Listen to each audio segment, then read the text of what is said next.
নমস্কার, আমি সুস্মিতা। স্বাদে আর আহ্লাদের আরও একটি পর্বে আপনাদের স্বাগত। আজ বানাবো ইঁচড় চিংড়ি। ভিডিও দিতে এত দেরি হলো কেন, গলাটা শুনে নিশ্চয়ই বুঝতে পারছেন। আসলে গত সপ্তাহটা ভাইয়ের বিয়ে ছিল। দৌড়োদৌড়ি, হুড়োহুড়ি, ব্যস্ততা সব কিছুর মধ্যে শরীরটা একটু খারাপ হয়ে গেছে। গলাটা একদম ভেঙে গেছে। ভেবেছিলাম গলাটা সারলে তবে আপলোড করব, কিন্তু খুব বেশি দিন আপনাদের সাথে যোগাযোগ না হলেও ভালো লাগে না, তাই ভাবলাম আপনারা ঠিক বুঝবেন। চলুন বানিয়ে ফেলি। এর জন্য কড়াইটা গরম করে তাতে আমি একটু সর্ষের তেল দিয়েছি। তেলটা গরম হলে আগে থেকে ধুয়ে পরিষ্কার করে নুন হলুদ মাখিয়ে রাখা চিংড়ি মাছটা ছেড়ে দিয়েছি। চিংড়ি মাছটা খুব বেশিক্ষণ ভাজবো না, এই মিনিট দুয়ে একটু নাড়াচাড়া করেই তুলে নেব। চিংড়ি মাছ খুব বেশিক্ষণ ভাজলে সেটা স্টিফ হয়ে যায়, খেতে খুব রাবারি লাগে, খেতে ভালো লাগে না। তো এইভাবেই মিনিট দুয়েক একটু নাড়াচাড়া করে ভেজে তুলে নেব। এরপর ওই কড়াইতেই আমি আর একটু তেল দিয়ে ফোড়ন দেব। আজকে ফোড়নের জন্য আমি ব্যবহার করব গোটা সাদা জিরে, তেজপাতা আর শুকনো লঙ্কা। আমি কিন্তু আজকের ইঁচড় চিংড়িটা পেঁয়াজ রসুন ছাড়া করব। ছোটোবেলা থেকেই দেখেছি ঠাম্মা পেঁয়াজ রসুন খেতেন না। তো আমাদের বাড়িতে এরকম অনেক রেসিপি পেঁয়াজ রসুন ছাড়াই রান্না হতো। বিশ্বাস করুন, ব্যক্তিগতভাবে আমি বলছি, পেঁয়াজ রসুন দিয়ে যে ইঁচড় চিংড়ি তৈরি হয় তার থেকেও খেতে এটা অনেক বেশি ভালো হয়। এভাবে দেখলে তো বুঝতে পারবেন না, তাই অনুরোধ করবো একবার বাড়িতে বানিয়ে দেখবেন। যদি আমার রেসিপিটা ভালো লাগে তো লাইক, শেয়ার ও কমেন্ট করবেন। আর যদি এখনও সাবস্ক্রাইব করে না থাকেন তো অনুরোধ করবো সাবস্ক্রাইব করে বেল বাটনটা প্রেস করে দেওয়ার। তাহলে আমি কোনো ভিডিও দিলে সেটার নোটিফিকেশান সবার আগে আপনার কাছে পৌঁছে যাবে। যাই হোক, কথা বলতে বলতে ফোড়নটা ভাজা হয়ে গেল। দেখলে নিজে এর মধ্যে আমি ডুমো ডুমো করে কেটে রাখা আলুগুলো দিয়ে দিলাম। ফুল স্টিমে নাড়াচাড়া করে আলুর ওপরে একটুখানি রং ধরিয়ে নেব। তারপর স্টিমটা কমিয়ে দিয়ে ঢাকা দিয়ে আলুটাকে আমি নরম করে নেব একটু। আলুটা নরম হতে হতে ততক্ষণে আমি ইঁচড়টা ভালো করে পরিষ্কার করে ছাড়িয়ে ডুমো ডুমো করে কেটে কুকারে ফুল স্টিমে একটা সিটি দিয়ে নিয়েছি। আপনারা চাইলে অন্য পাত্রও করতে পারেন, আসলে একটু নরম হয়ে যাওয়া নিয়ে কথা। এক্ষেত্রে আমি আলুটা একটু নরম হয়ে গেলে জলটা ঝরিয়ে নিয়ে ইঁচড়গুলো দিয়ে দেবো। আলু আর ইঁচড়টা এবার একটু কিছুক্ষণ ভেজে নেওয়ার পালা। আমি এক্ষেত্রে একটু বলবো, এখন বসন্তকাল, শীতের শেষ, গরম পড়বে করছে। এই সময় বাজারে যে ইঁচড় ওঠে বা গাছে গাছে যে ইঁচড়গুলো আপনারা দেখতে পান তার মধ্যে বেশিরভাগই দানা হয় না, একদম কচি অবস্থা থাকে। এই ইঁচড়টা কাটবার কিন্তু কোনো ঝামেলা নেই।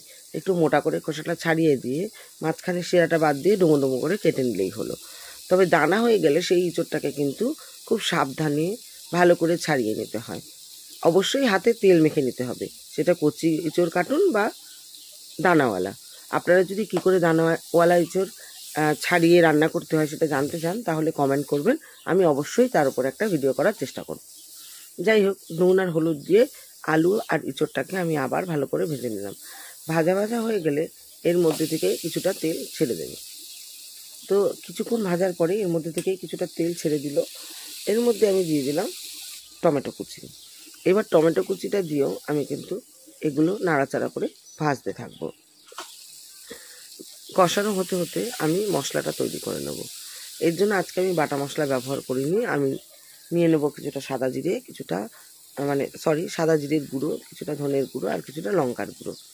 এগুলোকে মিশিয়ে একটু জল দিয়ে আমি একটা স্মুথ পেস্ট তৈরি করে রেখেছিলাম, সেটা দিয়ে দেবো কষানোর জন্য। কষতে কষতে যখন দেখবো একটু শুকিয়ে এসছে তখন আবার একটুখানি জল দেবো, দিয়ে আবার কষাবো। এইভাবে দুবার তিনবারে পর্যায়ে পর্যায়ে আমি এই মশলার সঙ্গে ইঁচড় আর আলুটাকে কষিয়ে নেব। কষতে কষতে যখন দেখব যে ওপরে একটু তেল উঠে গেছে তখন আমি ভেজে রাখা চিংড়ি মাছটা এর মধ্যে দিয়ে দেবো, দিয়ে আবার ভালো করে কষিয়ে নেব। এইভাবে পর্যায়ে পর্যায়ে কষিয়ে নিলে, বারে বারে একটু একটু করে জল দিয়ে কষিয়ে নিলে মশলাটা কষানো ভালো হয়, তাতে রান্নার স্বাদ বাড়ে আর সবজির মধ্যেও মশলাটা খুব সুন্দর করে ঢুকে যায়। মোটামুটি কষানো আমার হয়ে এসছে। এরপর জল দেওয়ার পালা। তো যে যতটা ঝোল খান ততটা দিতে পারেন। আমি মশলার বাটিটা ধুয়ে প্রথমে জল দিলাম, আর একটু জল আমি অ্যাড করব। তো যে যতটা ঝোল খান ততটা অবশ্যই দিতে পারেন। তবে আমি অনুরোধ করব, এই রেসিপিটা একটু গা মাখা হলেই কিন্তু খেতে সবথেকে বেশি ভালো হয়। এটা ভাত, রুটি, পরোটা সব কিছুর সঙ্গেই আপনি সার্ভ করতে পারবেন। খেতে কিন্তু অনবদ্য হয়। আর কোনটা কতটা আমি ব্যবহার করেছি সেটা ডেসক্রিপশন বক্সে আমি উল্লেখ করে দেবো, চাইলে একবার আপনি চেক করে নিতে পারেন। এইবার আমি ঢাকা দিয়ে এটা কিছুক্ষণ ফুটতে দেবো। মিনিট 5 ফোটার পর একবার আমি চেক করে নেব যে সমস্ত সবজিগুলো সমানভাবে নরম হয়ে গেছে কিনা। তারপর আর মিনিট 2 আমি ফুটিয়ে নিয়েছিলাম। তো আপনাদের অনুরোধ করব এভাবেই করে নিতে। তরকারিটা দেখুন অনেকটাই ফুটে উঠেছে। আমি আবার কিছুক্ষণের জন্য ঢাকা দিয়ে দিয়েছি। দিয়ে এইবার ঝোলটা একটুখানি কমা পর্যন্ত আমি ফুটিয়ে নেব। দিয়ে দেবো একটু গরম মশলা, আর দিয়েছি একটু সামান্য চিনি। চিনিটা অপশনাল, চাইলে আপনারা নাও দিতে পারেন, তবে একটু দিলে বোধহয় টেস্টটা ব্যালেন্স হয়। যাই হোক, ভিডিওটা দেখবার জন্য ধন্যবাদ। দেখা হবে আগামী পর্বে। ধন্যবাদ।